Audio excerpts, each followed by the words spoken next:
जय हिंद। मैं संजय सिंह आप सभी को आप सबके YouTube channel Sanjay online study zone पर स्वागत करता हूं। दोस्तों, ये क्रॉन पब्लिकेशन का सेट नंबर 3 है। इससे पहले 2 सेट अपलोड कर चुके हैं दोस्तों। क्रॉन पब्लिकेशन का प्रैक्टिस सेट नंबर है, 2 प्रैक्टिस सेट नंबर अपलोड कर चुके हैं, जिसका प्लेलिस्ट बना दिया गया है दोस्तों। यदि आप देखना चाहते हैं तो वीडियो के इस चैनल के प्लेलिस्ट में जाए, आपको उपलब्ध मिलेगा वहाँ वीडियो। साथ ही साथ BSSC इंटर लेवल का वॉल्यूम 2 रुक्मणी प्रकाशन का वॉल्यूम 2 अपलोड कर दिया हूं दोस्तों। उसमें तकरीबन 20 प्रैक्टिस सेट हैं, वो सारा प्रैक्टिस सेट अपलोड है दोस्तों। और रोटेरिया का 15 प्रैक्टिस सेट उसमें थे, वो भी सारा अपलोड है। यदि आप लोग उसे देखना चाहते हैं तो वीडियो के प्लेलिस्ट में, चैनल के प्लेलिस्ट में जाएं, आपको वहाँ पर सारा वीडियो अपलोड मिलेगा। और इन सभी का लिंक मैं आपको इस वीडियो के डिस्क्रिप्शन बॉक्स में डाल दूंगा। यदि आप लोग देखना चाहते हैं तो डिस्क्रिप्शन बॉक्स में जाए, आपको सारा वीडियो वहाँ पर अपलोड मिलेगा दोस्तों। और साथ ही साथ करंट अफेयर का भी, स्पीडी करंट अफेयर का भी मैं सीरीज ला रहा हूँ। इसमें पार्ट नंबर 5 तक अपलोड है। यदि आप लोग उसे भी देखना चाहते हैं तो वीडियो के डिस्क्रिप्शन बॉक्स में लिंक दे दूंगा, उससे भी जाकर देख सकते हैं दोस्तों। अपनी तैयारी को और मजबूती दे सकते हैं और रिविजन कर सकते हैं अपने इस वीडियो के माध्यम से। आप करंट अफेयर को रिविजन कर सकते हैं। और यदि आप लोग को अच्छा लगता है दोस्तों तो वीडियो को लाइक करें, दोस्तों ग्रुप में शेयर करें एंड चैनल को सब्सक्राइब करना ना भूलें। तो चलिए स्टार्ट करते हैं। पहला प्रश्न, आज का पहला प्रश्न क्या है? सेट नंबर 3 का, प्रैक्टिस सेट नंबर 3 का समान अध्ययन से स्टार्ट होता है। इसमें ऐसा बनाया गया है दोस्तों। तो आज का पहला प्रश्न है, इसमें दिया गया पानीपत का प्रथम युद्ध किसके मध्य हुआ था? यदि हम ये देखें, पानीपत का प्रथम युद्ध किसके मध्य हुआ था, तो इसमें आपको बाबर और Ibrahim Lodi, option number D सही आंसर होगा। पानीपत का प्रथम युद्ध बाबर और इब्राहिम लोदी के बीच हुआ था दोस्तों। कब? तो 1526 ईस्वी में पानीपत का प्रथम युद्ध हुआ था बाबर और इब्राहिम लोदी के बीच। ऑप्शन नंबर डी हमारा सही आंसर होगा। बाबर और इब्राहिम लोदी के बीच हुआ था पानीपत का प्रथम युद्ध, तो ऑप्शन नंबर डी सही आंसर है। नेक्स्ट प्रश्न चलते हैं दोस्तों। इसमें दिया गया है 1857 के स्वाधीनता संग्राम का प्रतीक था। तो 1857 के स्वाधीनता संग्राम का प्रतीक कमल और रोटी था दोस्तों। ऑप्शन नंबर ए हमारा सही आंसर है। कमल और रोटी 1857 के स्वाधीनता संग्राम का प्रतीक था। ऑप्शन नंबर ए सही आंसर है। थर्ड नंबर प्रश्न को चलते हैं दोस्तों। इसमें दिया गया है काकोरी षड्यंत्र केस किस वर्ष में हुआ था? तो काकोरी षड्यंत्र केस था जो वर्ष 1925 में हुआ था। ऑप्शन नंबर बी हमारा सही आंसर है। वर्ष 1925 में काकोरी षड्यंत्र केस हुआ था दोस्तों। ऑप्शन नंबर बी सही आंसर है। करो या मरो का नारा निम्नलिखित आंदोलनों में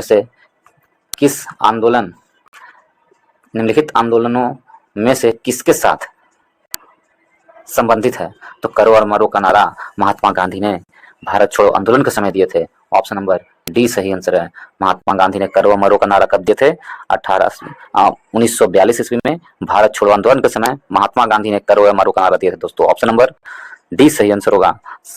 4 नंबर प्रश्न का ऑप्शन नंबर डी सही आंसर है। 5 नंबर प्रश्न पर चलते हैं। 2 years 8 months and 28 night के लेखक कौन है? 2 years 8 month and 28 nights के लेखक कौन है? तो इसके लेखक सलमान रुश्दी है। ऑप्शन नंबर सी हमारा सही आंसर है। इसके लेखक कौन है? Salman Rushdie. 2 years 8 months and 28 nights के लेखक कौन है? Salman Rushdie. Option number C हमारा सही आंसर है। नेक्स्ट प्रश्न चलते हैं। यूजीसी के दिशा निर्देश के अनुसार उच्च शिक्षण संस्थान में विदेशी छात्रों को के लिए सीटों की प्रतिशत सीमा कितनी है? तो यूजीसी दिशा निर्देश के अनुसार उच्च शिक्षा संस्थानों में विदेशी छात्रों के लिए सीटों का प्रतिशत सीमा कितना है? तो सीटों का प्रतिशत सीमा 25% है। ऑप्शन नंबर सी हमारा सही आंसर है। नेक्स्ट प्रश्न चलते हैं। 7 में हाल ही में किस देश ने प्रशांत द्वीप राष्ट्रों के साथ एक साझेदारी समझौता पर हस्ताक्षर किए हैं? तो किसने प्रशांत द्वीप राष्ट्रों के साथ एक साझेदारी समझौते पर हस्ताक्षर किए हैं? तो वो कौन सा देश है? तो वो अमेरिका है। ऑप्शन नंबर डी हमारा सही आंसर है। अमेरिका ने प्रशांत द्वीप राष्ट्रों के साथ एक साझेदारी समझौते पर हस्ताक्षर किया है। ऑप्शन नंबर डी हमारा सही है, अमेरिका। 8 नंबर प्रश्न की ओर। यूनिसेफ के हालिया रिपोर्ट के अनुसार किस दक्षिण पूर्व एशिया देश में 10 लाख से अधिक लोग विस्थापित हुए हैं। किस दक्षिण पूर्व एशिया देश में 10 लाख से अधिक लोग विस्थापित हुए हैं? तो म्यांमार में। ऑप्शन नंबर डी सही आंसर है, म्यांमार में हुए हैं। और पहली बार किस सशस्त्र बल के लिए अधिकारियों के लिए हथियार प्रणाली शाखा को मंजूरी दी गई है? तो पहली बार किस सशस्त्र बल के लिए, जो वहां उस सशस्त्र बल के जो अधिकारी होंगे उनको हथियार रखने का मंजूरी दी गई है, तो वो कौन सा होगा? तो आंसर ऑप्शन नंबर ए, वायुसेना के अधिकारियों के लिए सशस्त्र बल रखने का मंजूरी दी गई है। ऑप्शन नंबर ए हमारा सही आंसर है। नेक्स्ट प्रश्न चलते हैं दोस्तों, प्रश्न नंबर 10 की ओर। इसमें दिया गया है ताबड़तोड़ ताड़ोबा ताड़ोबा टाइगर रिजर्व जिसने वैश्विक बाघ दिवस समारोह की मेजबानी की, यह भारत के किस राज्य में स्थित है? तड़ोबा तड़ोबा टाइगर रिजर्व है। तड़ोबा टाइगर रिजर्व जो वैश्विक बाघ दिवस समारोह का आयोजन किया था, का मेजबानी किया था, वो महाराष्ट्र में स्थित है। यह तड़ोबा टाइगर रिजर्व कहाँ स्थित है? तो महाराष्ट्र में स्थित है। ऑप्शन नंबर बी सही आंसर है, तड़ोबा टाइगर रिजर्व महाराष्ट्र में है दोस्तों। ऑप्शन नंबर बी सही आंसर है। नेक्स्ट प्रश्न 11 नंबर प्रश्न में, कौन सी विमान निर्माता कंपनी भारतीय वायुसेना को C295 परिवहन विमानों की डिलीवरी शुरू कर दी है? कौन सी विमान निर्माता कंपनी ने तो भारतीय वायुसेना को C295 परिवहन विमानों का डिलीवरी शुरू कर दी है? वो कौन सी कंपनी है? तो वह है Airbus company. Option number Airbus company, option number B सही आंसर है, एयरबस कंपनी ने। नेक्स्ट प्रश्न चलते हैं दोस्तों, इसमें दिया गया है 12th नंबर में, प्रतिवर्ष राष्ट्रीय हिंदी दिवस कब मनाया जाता है? तो प्रतिवर्ष राष्ट्रीय हिंदी दिवस कब मनाया जाता है दोस्तों? तो इसे देखें तो प्रतिवर्ष राष्ट्रीय हिंदी दिवस 14 सितंबर को मनाया जाता है। ऑप्शन नंबर सी सही आंसर है, ऑप्शन नंबर सी सही आंसर है। 14 सितंबर को प्रतिवर्ष राष्ट्रीय हिंदी दिवस मनाया जाता है। नेक्स्ट प्रश्न की चलते हैं 30 नंबर प्रश्न की ओर। 30 नंबर प्रश्न में दिया गया दोस्तों, इसमें Tata power renewable energy limited किस राज्य में 28.12 मेगावाट के ग्रीन एनर्जी प्रोजेक्ट के लिए समझौता किया है? तो टाटा पावर में रिन्यूएबल एनर्जी के साथ किस राज्य के साथ 28.12 मेगावाट के ग्रीन एनर्जी का समझौता किया है? टाटा पावर ने महाराष्ट्र के साथ, महाराष्ट्र राज्य के साथ ग्रीन एनर्जी प्रोजेक्ट के लिए समझौता किया है। तो ऑप्शन नंबर सी हमारा सही आंसर है। 14th नंबर प्रश्न में दिया गया है कि मिस वर्ल्ड 2023 इवेंट का आयोजन किस शहर में किया जाएगा? तो मिस वर्ल्ड 2023 इवेंट का आयोजन मुंबई में किया जा चुका है। ऑप्शन नंबर बी हमारा सही आंसर होगा, मुंबई में। ऑप्शन नंबर क्या होगा? Option number D, sorry, Mumbai में कश्मीर में किया जा चुका है दोस्तों। कश्मीर में 2023 में जो मिस वर्ल्ड इवेंट हुआ, जो कश्मीर में किया जा चुका है। ऑप्शन नंबर डी हमारा सही आंसर है, ऑप्शन नंबर डी 14 का। नेक्स्ट प्रश्न चलते हैं दोस्तों, हाल ही में खबरों में रहा ऑपरेशन मेघा चक्र किस संस्थान से जुड़ा है? तो हाल ही में खबरों में रहा ऑपरेशन मेघा चक्र है जो सीबीआई से जुड़ा हुआ है। ऑप्शन नंबर ए हमारा सही आंसर है, सीबीआई से जुड़ा हुआ ऑपरेशन मेघा चक्र, ऑप्शन नंबर ए सही आंसर है। 16 नंबर प्रश्न चलते हैं, किस सिख गुरु ने विद्रोही राजकुमार खुसरो की सहायता धन एवं आशीर्वाद से की थी? तो सिख गुरु अर्जुन देव जो थे उन्होंने विद्रोही राजकुमार खुसरो को आशीर्वाद एवं धन से सहायता किए थे। ऑप्शन नंबर सी सही आंसर है। इसी कारण अर्जुन देव को जहांगीर के द्वारा फांसी की सजा दी गई थी। तो ऑप्शन नंबर सी सही आंसर है, अर्जुन देव। नेक्स्ट प्रश्न चलते हैं, सिखों के 5वें गुरु कौन थे? अर्जुन देव थे दोस्तों। नेक्स्ट प्रश्न 17 नंबर प्रश्न की ओर, भारत के राज्यों में प्रस्तावित आणविक शक्ति केंद्रों के संबंधित निम्नलिखित युग्म में से कौन सम्मिलित नहीं है? तो आणविक जो शक्ति केंद्र है उनमें से कौन सम्मिलित नहीं है? देखिए, जयपुर कहाँ है? तो महाराष्ट्र में, जयपुर महाराष्ट्र। मीठी भिंडी गुजरात में, मीठी भिंडी कहाँ है? गुजरात में। हरिपुर हरियाणा में, ये गलत है दोस्तों, हरिपुर हरियाणा में नहीं है, ये गलत है। तो हमसे पूछा कौन गलत है? ये गलत है। और कोबड्डा आंध्र प्रदेश में, ये सही है। तो हमसे पूछा कौन सही नहीं है? तो हरिपुर हरियाणा में, ये सही नहीं है। इस प्रकार ऑप्शन नंबर सी हमारा सही आंसर होगा। निचली गंगा नहर का उद्गम स्थल कहाँ पर है? तो निचली गंगा नहर का उद्गम स्थल ऑप्शन नंबर बी नरोरा में है। नरोरा उत्तर प्रदेश में जो पड़ता है, वहां पर उत्तरी गंगा का उद्गम स्थल है। उत्तरी गंगा का उद्गम स्थल नरोरा में है। नेक्स्ट प्रश्न चलते हैं दोस्तों, आपको यदि मैं बताऊं 90 नंबर प्रश्न को देखते हैं हम लोग। तो 90 नंबर प्रश्न में निम्नलिखित उच्चावच आकृतियों पर ध्यान दीजिए, इनका पश्चिम से पूरब की ओर बढ़ते हुए सही क्रम बताइए। पश्चिम से पूरब की ओर, इधर से इधर की ओर बताना है उच्चावच के बारे में। पश्चिम से पूरब की ओर, इधर से इधर होगा दोस्तों। तो इस उच्चावच के बारे में यदि हम देखें तो सबसे पहले महादेव पर्वत श्रृंखला आएगा, महादेव पर्वत, उसके बाद आपको आएगा मैकाल पर्वत श्रृंखला, उसके बाद छोटा नागपुर पर्वत, उसके बाद खासी की पहाड़ी। तो महादेव पर्वत सतपुड़ा पर ही है, अमरकंटक पर मैकाल पर्वत है, उसके बाद छोटा नागपुर की पहाड़ी आएगा, उसके बाद खासी की पहाड़ी आएगा। तो ऑप्शन नंबर ए सही आंसर होगा। 1 2 3 4 ये सही सम्मिलित है। नेक्स्ट पर चलते हैं दोस्तों, सही क्रम है 20 नंबर क्रम में, सॉलिसिटर जनरल निम्न में से क्या होता है? सॉलिसिटर जनरल होता है जो भारत का कानूनी सलाहकार होता है। सॉलिसिटर जनरल क्या होता है? तो कानूनी सलाहकार होता है। ऑप्शन नंबर सी सही आंसर है। 21 में भारत के प्रथम लोकपाल अध्यक्ष कौन है? तो भारत के प्रथम लोकपाल अध्यक्ष पिनाकी चंद्र घोष हैं। ऑप्शन नंबर ए सही आंसर है। पिनाकी चंद्र घोष भारत के प्रथम लोकपाल है। ऑप्शन नंबर ए सही आंसर है। नेक्स्ट प्रश्न चलते हैं 22 नंबर प्रश्न में, निम्नलिखित में से कौन एक पंचायतों से संबंधित नहीं है? तो पंचायतों से संबंधित कौन इनमें से नहीं है?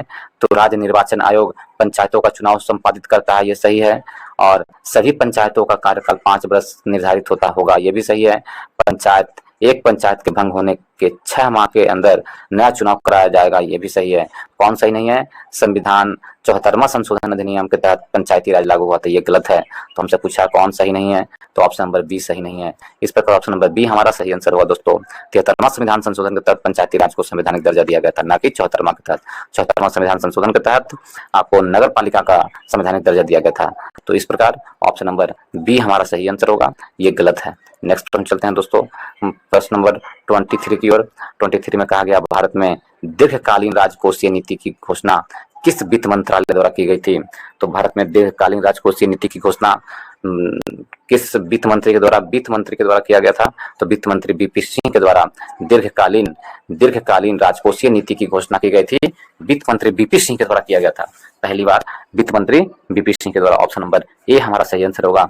नेक्स्ट प्रश्न चलते हैं 24 नंबर प्रश्न की ओर। 24 में कहा गया है चिक्विंका माटा यानी चिल्ली निम्नलिखित में से किस खनिज के लिए विश्व प्रसिद्ध है? तो चिल्ली है जो तांबा के लिए विश्व प्रसिद्ध है। ऑप्शन नंबर ए हमारा सही आंसर है। चिल्ली में क्या मिलता है? तो तांबा सबसे अधिक मात्रा मिलता है, तो ऑप्शन नंबर ए सही आंसर है। 25 नंबर प्रश्न को चलते हैं दोस्तों। 25 नंबर प्रश्न में दिया गया भारत में राष्ट्रीय आय की गणना किसके द्वारा की जाती है? तो भारत में राष्ट्रीय आय की गणना CSO के द्वारा की जाती है, केंद्रीय सांख्यिकी संगठन के द्वारा। ऑप्शन नंबर डी सही आंसर है। केंद्रीय सांख्यिकी संगठन के द्वारा भारत में राष्ट्रीय आय की गणना की जाती है। ऑप्शन नंबर डी सही आंसर है। नेक्स्ट प्रश्न चलते हैं, विदेशी संप्रभु बॉन्ड क्या है? विदेशी संप्रभु बॉन्ड क्या है, ये प्रश्न है। तो विदेशी संप्रभु बॉन्ड एक प्रकार का यह सरकार द्वारा जारी प्रतिभूतियां होती है जिसके द्वारा सरकार घाटे कम करती है। तो ऑप्शन नंबर सी सही आंसर होगा। विदेशी प्रतिभूतियां बॉन्ड क्या है जो, तो ऑप्शन नंबर क्या होगा? सी सही आंसर है। ऑप्शन नंबर सी सही आंसर है। नेक्स्ट प्रश्न चलते हैं दोस्तों 27 की ओर। 27 में कहा गया है हाल ही में किस राज्य के बोकासोल चावल को GI टैग दिया है? तो हाल ही में किस राज्य के बोकासोल चावल को GI टैग है? तो इसे हम देखें दोस्तों, कौन सा चावल को GI टैग दिया है? बोकासोल चावल कहाँ का है? तो इसमें बोकासोल चावल का GI टैग दिया गया है। कहाँ का बोकासोल चावल को GI टैग दिया गया है? तो ये असम के चावल के बोकासोल को GI टैग दिया गया है दोस्तों। असम के चावल के बोकासोल को GI टैग दिया गया। ऑप्शन नंबर ए सही आंसर होगा। क्या होगा? ऑप्शन नंबर ए सही आंसर है। यदि हम असम के मुख्यमंत्री के बारे में देखें दोस्तों, तो असम के मुख्यमंत्री कौन है? तो सर्बानंद सोनोवाल जो है असम के मुख्यमंत्री हैं। असम के मुख्यमंत्री सॉरी दोस्तों, पहले थे असम के मुख्यमंत्री, अभी हम हेमंत बिस्व शर्मा है। सॉरी, असम के मुख्यमंत्री कौन है? तो असम के मुख्यमंत्री हेमंत बिस्व शर्मा है, पहले थे वो सर्बानंद सोनोवाल। तो अभी असम के मुख्यमंत्री कौन है? तो हेमंत बिस्व शर्मा असम के मुख्यमंत्री हैं। और वहाँ के राज्यपाल आपसे पूछे कि असम के राज्यपाल कौन है? तो असम के राज्यपाल कंभमपति हरिबाबू कंभमपति हैं असम के राज्यपाल। असम के राज्यपाल हरिबाबू, सॉरी दोस्तों, वहाँ के राज्यपाल का नाम है गुलाब चंद कटारिया है।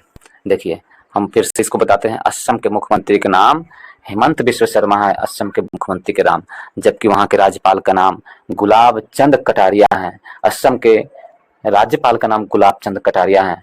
असम का जो राजधानी हुआ दिसपुर हुआ, और असम के जो विधानसभा सीटों की संख्या कितना है, तो असम में विधानसभा सीटों की संख्या 126 है, असम में राज्यसभा सीटों की संख्या 7 है और असम में लोकसभा सीटों की संख्या 14 है। पश्चिम बंगाल को देखें दोस्तों, पश्चिम बंगाल में अभी जो मुख्यमंत्री हैं वो ममता बनर्जी हैं और वहाँ के राज्यपाल CV आनंद बोस हैं। वहाँ के राज्यपाल कौन है? पंजाब के राज्यपाल, पश्चिम बंगाल के राज्यपाल CV आनंद बोस हैं और पश्चिम बंगाल में विधानसभा सीटों की संख्या 294 है और पश्चिम बंगाल में विधानसभा सीटों की संख्या कितना है? 294 और पश्चिम बंगाल में लोकसभा सीटों की संख्या 42 है और पश्चिम बंगाल में राज्यसभा सीटों की संख्या 16 है। त्रिपुरा राज्य को देखें, त्रिपुरा राज्य में अभी मुख्यमंत्री कौन है? तो मनिक शाह त्रिपुरा के मुख्यमंत्री हैं। मनिक शाह हैं त्रिपुरा के मुख्यमंत्री और त्रिपुरा के राज्यपाल के बारे में यदि आपसे पूछ लिया जाए, इंद्रसेन रेड्डी नल्लू, इंद्रसेन रेड्डी नल्लू त्रिपुरा के अभी वर्तमान में राज्यपाल हैं। त्रिपुरा के विधानसभा सीटों की संख्या कितनी है? तो 60 है। त्रिपुरा में विधानसभा सीटों की संख्या कितना है? 60 है और त्रिपुरा का राजधानी अगरतला है। तो दोस्तों अगरतला है त्रिपुरा की राजधानी और त्रिपुरा की यदि लोकसभा सीटों की संख्या देखें तो त्रिपुरा में लोकसभा सीटों की संख्या 2 है और त्रिपुरा में राज्यसभा सीटों की संख्या 1 है। उड़ीसा को देखें दोस्तों, तो उड़ीसा के अभी जो मुख्यमंत्री हैं, उड़ीसा के मुख्यमंत्री कौन है? तो उड़ीसा के मुख्यमंत्री आपको नवीन पटनायक होंगे। वहाँ के राज्यपाल रघुवर दास हैं। उड़ीसा के राज्यपाल कौन है? रघुवर दास। मुख्यमंत्री नवीन पटनायक और उड़ीसा में जो लोकसभा सीटों की संख्या है 21 है और विधानसभा सीटों की संख्या उड़ीसा में 147 है और राज्यसभा सीटों की संख्या उड़ीसा में 10 है। तो इस सारे ऑप्शन के बारे में बताते दोस्तों। नेक्स्ट प्रश्न चलते हैं 28 नंबर में। द सेफ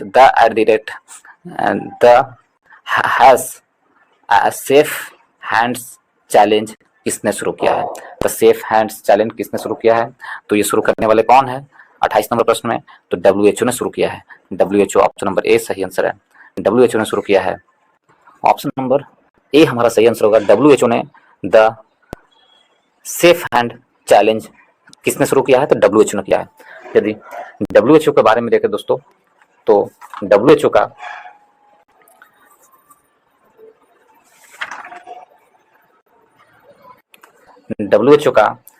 WHO यानी विश्व स्वास्थ्य संगठन, इसकी स्थापना 1948 में हुआ था दोस्तों। WHO का स्थापना 1948 में हुआ था और इसका मुख्यालय कहाँ है? WHO का मुख्यालय जेनेवा में स्थित है। WHO का मुख्यालय कहाँ है? जेनेवा स्विट्जरलैंड में। और अभी WHO का अध्यक्ष कौन है? टेड्रोस अधानोम है जो WHO का अभी अध्यक्ष है, वर्तमान अध्यक्ष टेड्रोस अधानोम है और सदस्य देशों की संख्या 194 है WHO में। ठीक है। यूनिसेफ को देखें, ऑप्शन नंबर बी यूनिसेफ यदि देखें तो यूनिसेफ की स्थापना 1946 में हुई थी। इसका संयुक्त रूप होता है संयुक्त राष्ट्र बाल कोष यूनिसेफ और इसका मुख्यालय न्यूयॉर्क में है। यूनिसेफ का मुख्यालय कहाँ? न्यूयॉर्क पे। और इसके प्रमुख कौन है? Catherine Russell. यूनिसेफ का प्रमुख है कैथरीन रसेल। इसमें सदस्य देशों की संख्या 191 है, 191 है। UNDP को देखें दोस्तों, UNDP को हम लोग देखेंगे तो UNDP का मुख्यालय कहाँ है? न्यूयॉर्क में है। इसकी स्थापना 1965 में हुई थी UNDP का और इसके अभी प्रमुख कौन है UNDP का? तो इसके प्रमुख अचीम स्टेनर है। अचीम स्टेनर UNDP का अभी प्रमुख है। DRDO की स्थापना 1958 में हुआ था और इसका मुख्यालय नई दिल्ली में है और इसके अभी अध्यक्ष समीर वी कामत है और वैज्ञानिक सलाहकार सतीश रेड्डी है।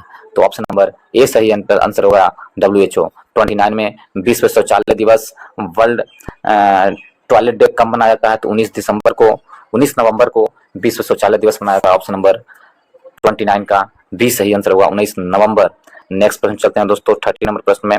इनमें से कौन ऐसे राष्ट्रपति थे जिन्हें निर्विरोध भारत का राष्ट्रपति चुना गया है? तो किन्हें निर्विरोध भारत का राष्ट्रपति चुना गया? डॉक्टर नीलम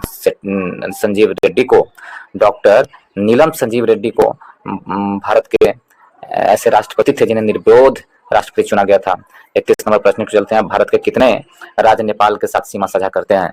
तो भारत का कितने राज्य हैं जो नेपाल के साथ सीमा साझा करते हैं? तो भारत का 5 राज्य जो नेपाल के साथ सीमा साझा करते हैं।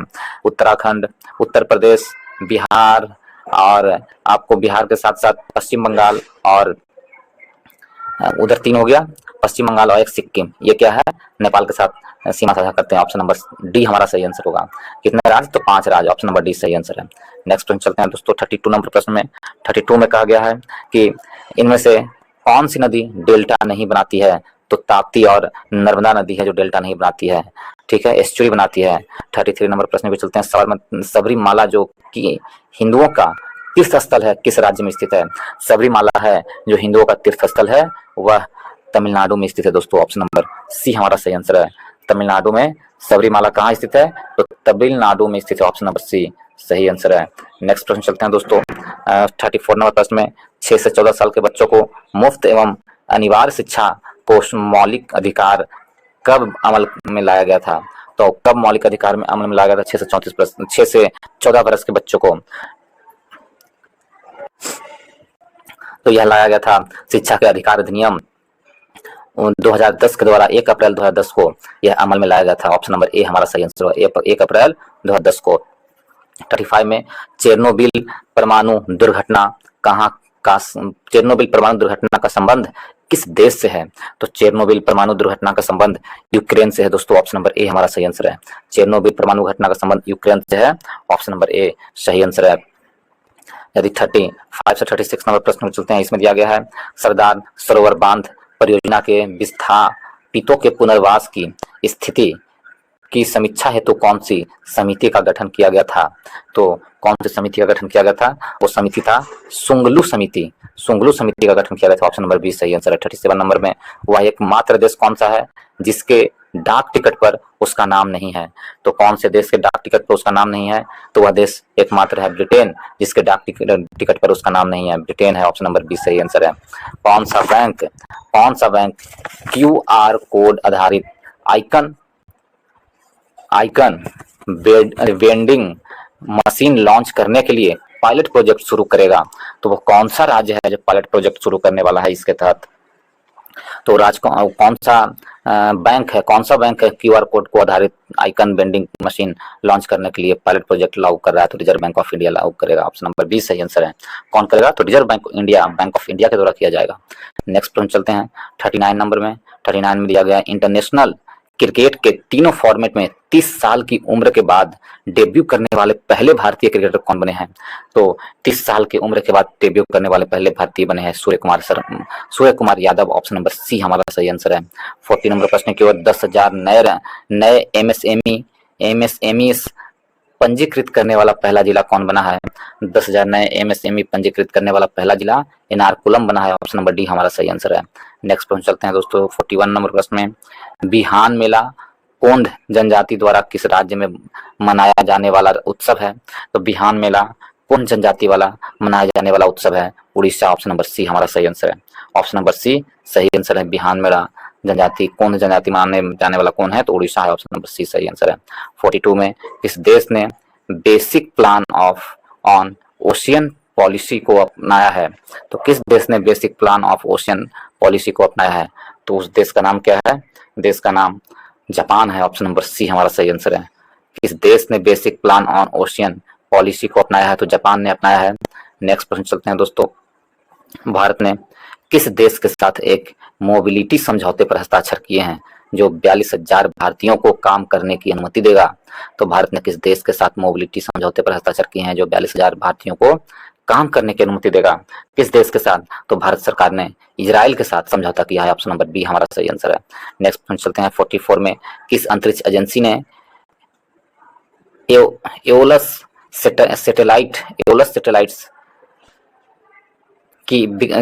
सैटेलाइट्स विकसित किया है? किस अंतरिक्ष एजेंसी ने विकसित किया एओलस सैटेलाइट्स? तो एओलस सैटेलाइट्स विकसित किया है ईसा कंपनी के द्वारा। ESA अंतरिक्ष एजेंसी के द्वारा। ऑप्शन नंबर डी हमारा सही आंसर है। नेक्स्ट प्रश्न चलते हैं दोस्तों। नेक्स्ट प्रश्न चलते हैं, इसमें दिया गया 45 में विश्व बैंक के 14वें अध्यक्ष के रूप में किसने पदभार ग्रहण किया है? तो विश्व बैंक के 14वें अध्यक्ष के रूप में विश्व बैंक के 14वां अध्यक्ष के रूप में कौन सा बने हैं विश्व बैंक में? तो विश्व बैंक के 14वें अध्यक्ष के रूप में बनाया गया है किन्हें? तो इसमें आंसर होगा हमारा दोस्तों ऑप्शन नंबर ए अजय बंगा को विश्व बैंक के 14वें अध्यक्ष के रूप में पदभार ग्रहण किया गया है। इसे तो विश्व बैंक का 14वां अध्यक्ष कौन है? अजय बंगा है। ऑप्शन नंबर ए हमारा सही आंसर होगा। ऑप्शन नंबर ए सही आंसर है।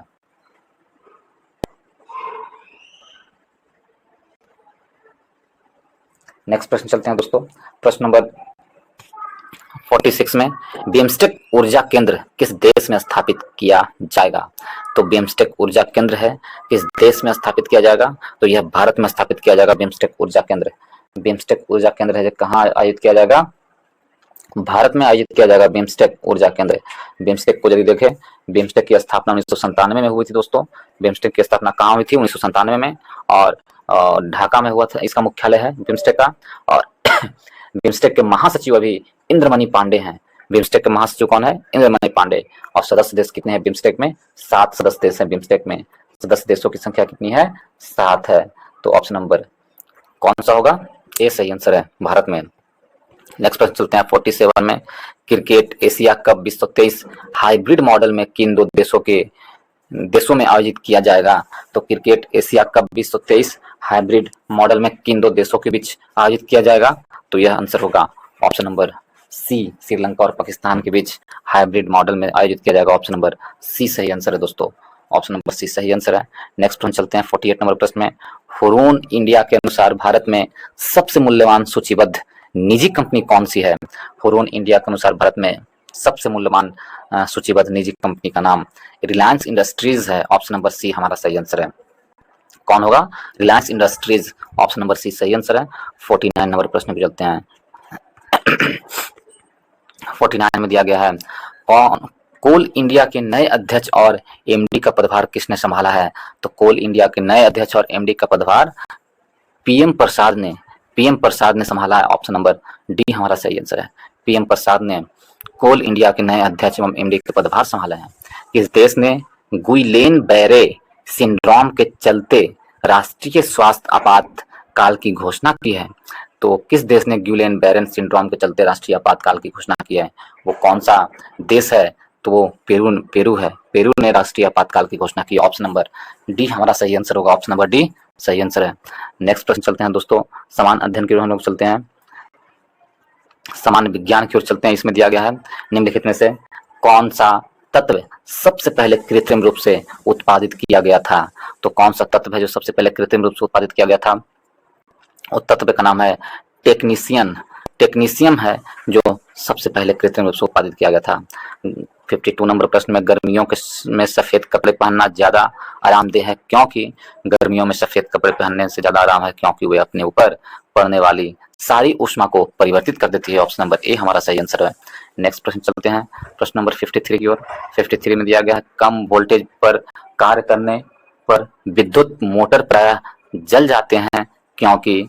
कम वोल्टेज पर काम करने पर विद्युत मोटर प्रायः जल जाते हैं क्योंकि वे अधिक विद्युत धारा खींचते हैं जो वोल्टेज के प्रतिलोमानुपाती होता है। ऑप्शन नंबर ए हमारा सही आंसर है। वे अधिक विद्युत धारा खींचते हैं क्योंकि वे वोल्टेज के प्रतिलोमानुपाती होता है। ऑप्शन नंबर ए सही आंसर है। नेक्स्ट प्रश्न चलते हैं दोस्तों 54 में, पोखरण नाभिकीय प्रशिक्षण 1974 में 74 का आधिकारिक कोड था। तो पोखरण नाभिकीय प्रशिक्षण 1974 का आधिकारिक कोड स्माइलिंग बुद्धा था दोस्तों। ऑप्शन नंबर ए सही आंसर है। उसका कोड क्या था? Smiling Buddha. Option number A सही आंसर है। आइंस्टीन के E बराबर mc स्क्वायर समीकरण में C द्योतक है। E बराबर mc स्क्वायर में C किसका द्योतक है? तो प्रकाश के गति का द्योतक है।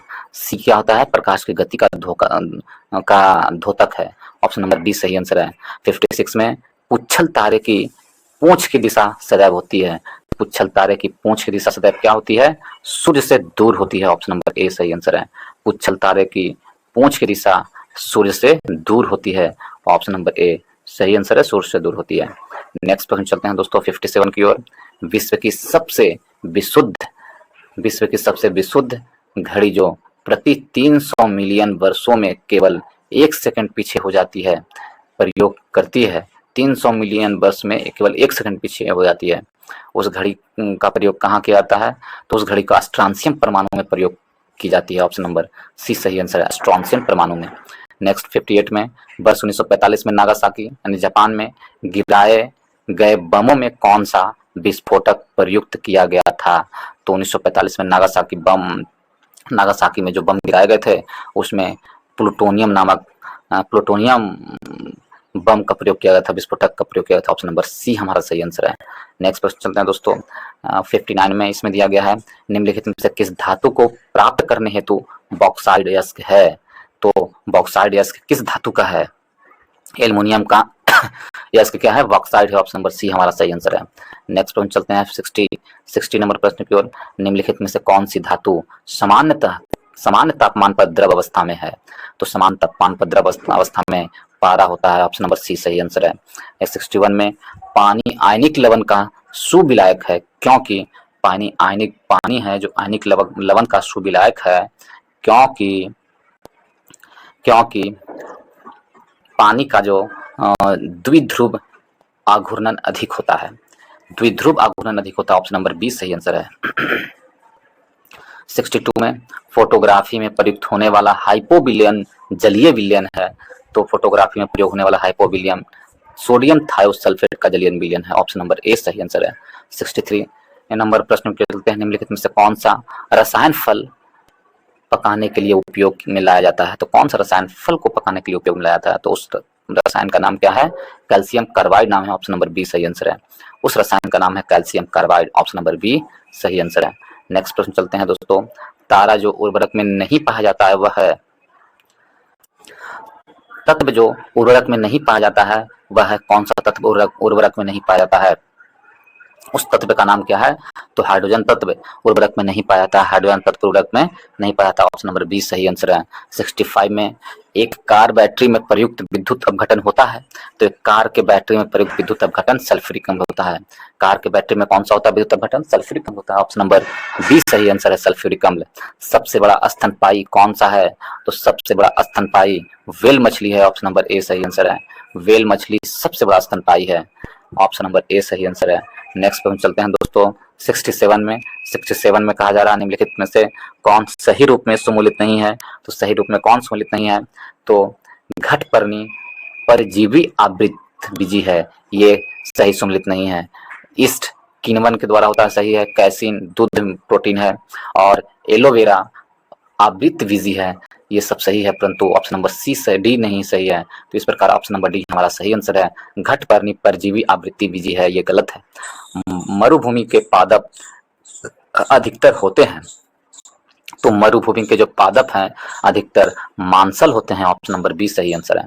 इसलिए वो पानी एब्जॉर्ब करने में काफी सक्षम होते हैं, तो मांसल होते हैं। मरुभूमि का जो पौधा होता है। नेक्स्ट प्रश्न चलता है दोस्तों।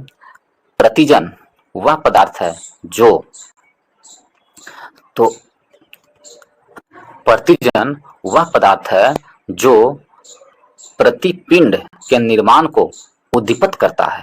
प्रतिपिंड के निर्माण को उद्दीपित करता है। ऑप्शन नंबर डी सही आंसर है। नेक्स्ट प्रश्न चलते हैं दोस्तों प्रश्न नंबर 70 की ओर।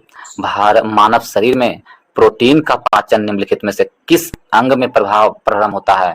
तो मानव शरीर में प्रोटीन का पाचन अमाशय में प्रारंभ होता है। ऑप्शन नंबर डी सही आंसर है। अमाशय में मानव शरीर में प्रोटीन का पाचन अमाशय में होता है। ऑप्शन नंबर डी सही है। निम्नलिखित में से किसमें विटामिन ए की मात्रा अधिक है? तो विटामिन ए की मात्रा गाजर में अधिक है। ऑप्शन नंबर बी सही आंसर है। गाजर में विटामिन ए की मात्रा अधिक है। और 72 नंबर प्रश्न की ओर। 72 में कहा जाता है पपीता में मुख्यतः कौन सा विटामिन पाया जाता है? तो पपीता में मुख्यतः विटामिन सी पाए जाते हैं दोस्तों। ऑप्शन नंबर ए सही आंसर, बी सही आंसर होगा। पपीता में मुख्यतः विटामिन सी पाए जाते हैं। 73 नंबर प्रश्न की ओर चलते हैं। 73 नंबर प्रश्न में है, देखिए दोस्तों, यदि आपको भारतीय संविधान से पूरी चैप्टर वाइज बुक पढ़ना हो, वो भी ऑब्जेक्टिव प्रश्न के रूप में, तो घटना चक्र बुक से मैं उस वीडियो को अपलोड कर चुका हूँ। उसका प्लेलिस्ट शामिल है भारतीय संविधान के नाम से। आप चैनल के प्लेलिस्ट में जा सकते हैं, वहां पर आप देख सकते हैं, या उसका वीडियो का उस लिंक को मैं इस वीडियो के डिस्क्रिप्शन बॉक्स पर डाल दूंगा। और उसी प्रकार भारतीय इतिहास से प्राचीन, आधुनिक और मध्यकालीन इतिहास के बारे में यदि आप देखना चाहते हैं तो उसका वीडियो भी अपलोड है। आप उसका भी लिंक मैं इस वीडियो के डिस्क्रिप्शन बॉक्स में डाल दूंगा। उसका भी प्लेलिस्ट बना हुआ है, अलग अलग करके आप उसे देख सकते हैं दोस्तों, और अपनी तैयारी में धारदार ला सकते हैं, अपनी तैयारी को और धारदार बना सकते हैं, जिससे आपका तैयारी और बेहतर बन सके और एक सिलेक्शन पक्का हो सके दोस्तों। तो इसलिए आप लोग जाकर उसे देखें और उसके बाद सेट भी बनाएं, तो आपका तैयारी और मजबूत होगा दोस्तों। तो चलिए इसको देखते हैं 73 नंबर प्रश्न की ओर। और यदि आप लोगों को अच्छा लगता है दोस्तों तो वीडियो को लाइक करें, दोस्तों के फेसबुक, व्हाट्सएप इंस्टाग्राम, जहाँ भी ग्रुप है सभी जगह शेयर करें ताकि अधिक से अधिक लोगों के पास ये वीडियो पहुँचे। और जब आपको अच्छा लगता है तो वीडियो को लाइक करें, चैनल को सब्सक्राइब कर लें और वीडियो को शेयर करना ना भूलें दोस्तों।